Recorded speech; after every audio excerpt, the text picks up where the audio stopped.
আজকে ভাইয়ের হাতে ছাতু দেয়, তাই এখানে কিছুটা ছাতু নিয়ে নেওয়া হয়েছে, কিছুটা দই নিয়ে নিচ্ছে।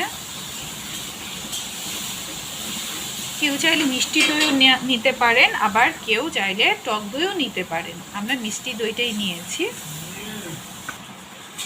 পরিমাণ মতো চিনি দিয়ে দিচ্ছি, যে যেরকম মিষ্টি পছন্দ করেন।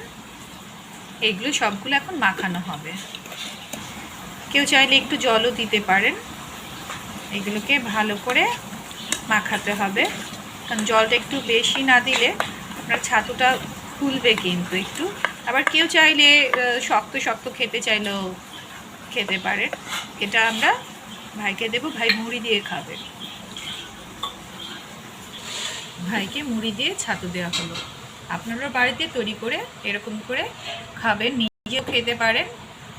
ছাতু খাওয়া স্বাস্থ্যের জন্য ভালো। ভালো থাকবেন, সুস্থ থাকবেন। নমস্কার।